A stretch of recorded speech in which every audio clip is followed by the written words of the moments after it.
Ito kasi likas na, yung lahi nila likas sa matutulin.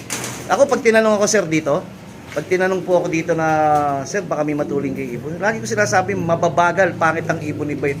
Yung katotohanan, pero meron tayong mga nakatabi mga meron akong nakilala, ang pangalan ay Dennis Palma. Sa oras ng pangangailangan, siya'y madaling malalapitan. Sa mundo ng kalapatiran, ang ibon niya'y maaasahan. Eto mga kasubis, bali aalis na tayo. Bukas abangan, good luck po sa atin lahat. May bisita po si Bait. Sir, ang pangalan? Joseph Martos po. Shout out po. Ayun, Shout sa'yo, Idol Bait. Maraming salamat sa pagpairam ng cup. bakit may napili ka na ba? Wala pa nga eh. O, pili ka muna dyan, pili ka muna dyan. So, ikaw na yung mamili. At dali po, saglitan lang po natin ating kaibigan, lalambingin natin. Hindi po nang hiram yan, ako po yung nagkusa na magpahiram dyan. Sabi ko nga po, yung mga iba na pahiram natin ay nagsoli na. Siyempre, sobra-sobra. Ito, mga panghanda ko po to. I mean, yung ikakasala po.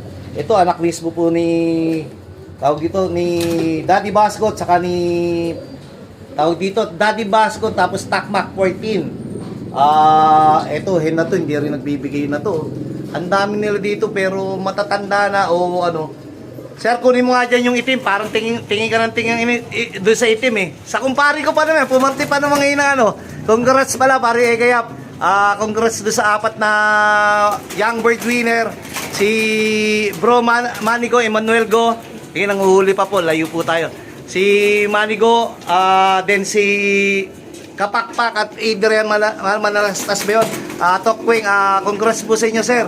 Ito po, nahihirapan po manghuli, parang ginawang pato Tingnan mo na kung okay ang katawan o hindi. Payat pa. Kasi nasa flights eh. Ganyan lagi po ang ibon po natin pagka nasa flight. So yun ang gantong pakawala, hindi po sila ganun kabibigat. Unlike pagka yung katulad po nito, yung mga nakabukod, yan po mabibigat niya kasi walang lipad po eh. Ito, isang maliit, isang malaki. Ito po yung mga example ng ano. Pagka malaki po yung cock nyo, lagyan nyo po ng hen na maliit. Ito po kaya maliit, inbreed po ng Basco Batanes champion yan, galing kay paring Jimmy Lim o Jaime Lim. Ang problema, tawag dyan, sobrang liit, parang kala mo, reject ko. Sir, kung payat yan, hanap pa tayo isa. Kaya yung off color, subukan mo. Kunin mo, sir.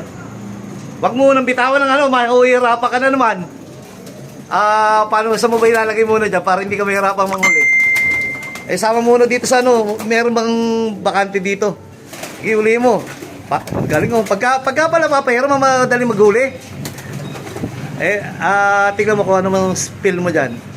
Pero siguro mga 1 linggo, 2 linggo pa, paliligaw mo pa palit tayo ng ano, blind side to tawag dito, yan. Medyo may araw po dun Ang tingin mo? Gusto ikaw na mamili. Hindi kasi kung i-condition mo, pwede yung itim. Pero kung madali na isa lang, etong Hindi man nagmamadali. ikaw bahala ka, mamili ka na. Dahil yung hindi mo mapipili, ilalambing ko rin sa ibang tao yan. Kaya, pero isa lang, bawat isang tao, hindi naman pwedeng lahat ilalambing sa isang tao para maraming masaya, di ba? Opo, Idol. O, ikaw mamili ka. Madali naman akong kausap eh. Hindi ko nito. Ha? Ito. Sarili mo to. Regalo sa akin ng pinakamabait yan. Aking unang kaibigan sa Santa Mesa na big time. Napakabait. Galing kay Tatay Cha yan. Kaso nga, ayaw ko lang gamitin ng todo kasi pag imported talaga hindi ko na ano. Pero yung regalo niya sa akin imported yan. Naka-EU yata ng singsing yan. Si Bait pag riniregaluhan, huwag mong tanggihan. Pero ako po kasi, yung totoo po, may mga nabuo na po tayong pamilya. Genetics siya, okay, Tatay Cha na. Yung isa niya, EU sumatotal, may nabuo na tayong pamilya, siyempre, yun na muna. Pero, yan, alam ko na, kuha na ko, nilipad namin, kaya ako naman imported na ganyan. Alam mo sir, kung bakit?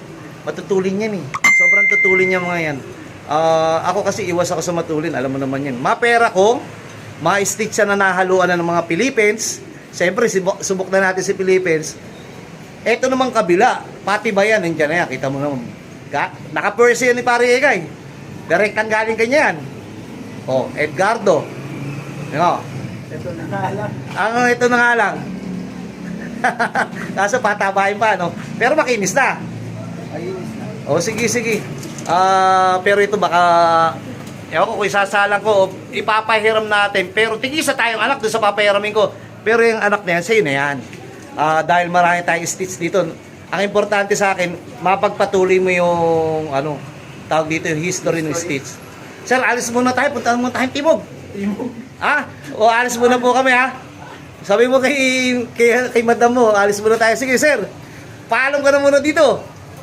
Ay mama, pupunta pa namin na Idol Bait sa Timog, di naman inom, makikikain lang. Kakain lang. Birthday daw dun sa kumpare niya. O, sige po. Parang takot na takot, ha? What's up, mga kasubis?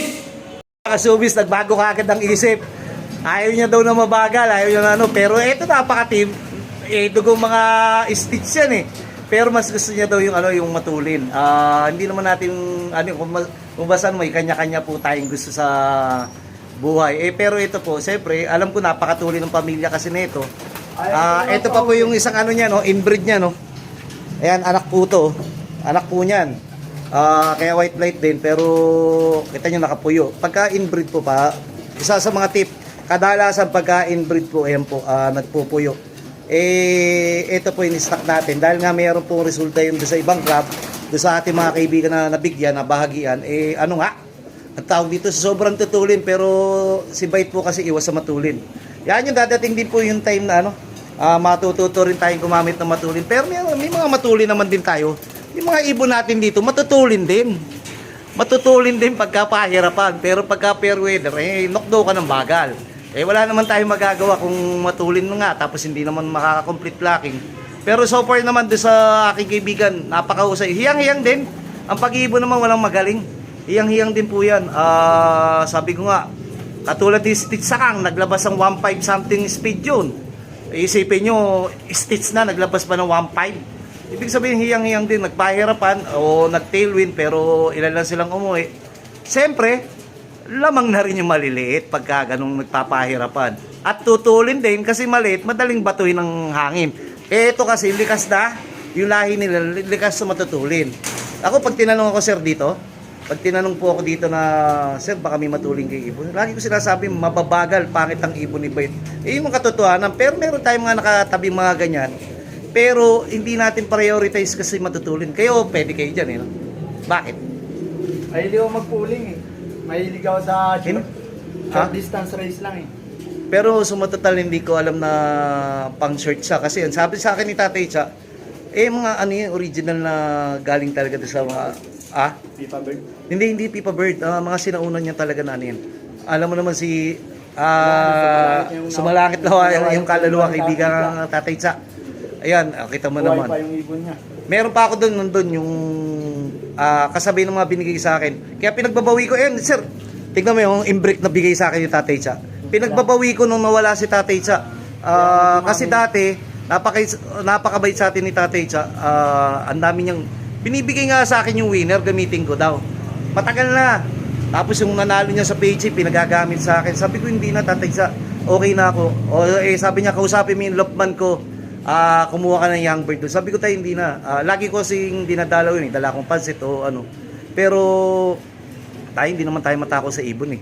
Kaya nung nabahagian niya ako, ipinamigay ko rin, hindi bigay yung ang tawag dito, pinahiram na kung sinoli, pahiram. Kung hindi, katulad yan, naisoli. Tapos meron naka-person ni Tatay Cha, naisoli rin.